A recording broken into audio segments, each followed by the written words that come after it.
பிறகு நான் சொன்னேன், விஜய் ரசிகர்கள், தாவேக்கா தொண்டர்கள் என்கிற முகம் தாண்டி உங்களை ரொம்ப பெருசாக ஃபோக்கஸ் பண்ணணும்னு எனக்கு ஆசை இருக்குன்னு.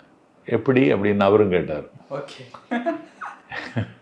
அது லிட்டரியாக நான் வந்து எனக்கு அரசியல் மட்டும் கிடையாது, என்னோட ஒரு இலக்கிய முகம் இருக்குது. எல்லா திசைகளும் ஆராதிக்கின்ற தாவேக்கா தலைவர் விஜயின் வானளாவிய பெரும் புகழுக்கு பெரிதும் காரணம் அவருடைய நடிப்பா, மக்களின் பேராதரவா அப்படின்னு ஒரு பட்டிமன்றம் பேராசிரியர்களை வச்சு நடத்துறது. காலத்தின் குரல் விஜய்.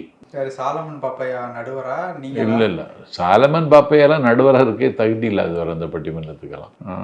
காலத்தின் குரல் விஜய், வரலாற்றின் தேவை விஜய், காலத்தின் அதிசயம் விஜய் அப்படின்னு தலைப்பை கொடுத்து பேச சொல்லி, கவியரங்கம், கருத்தரங்கம், பட்டிமன்றம், வழக்காடு மன்றம்னு உங்களுக்கு ஒரு ஃபோக்கஸ் புதுசாக கட்சி தாண்டி உங்களுக்கு ஒரு இடம் தமிழ்நாட்டில் உருவாக்கணும். ஏன்னா கலைஞர் ஃபார்முலா மாதிரி இருக்கு. கலைஞர் ஃபார்முலா இல்லை, திராவிட இயக்க ஃபார்முலா. இது செய்யணும், இது என்னால் செய்ய முடியும்னு சொன்னேன். தகுதி இல்லாத தலைவர்களுக்கெல்லாம் நான் இது பண்ணியிருக்கேன், உங்களுக்கு பண்ணுறதுக்கு எல்லா தகுதியும் இருக்குது அப்படின்னு சொல்லி, பண்ணலாமே பார்ப்போம் அப்படின்னாரு.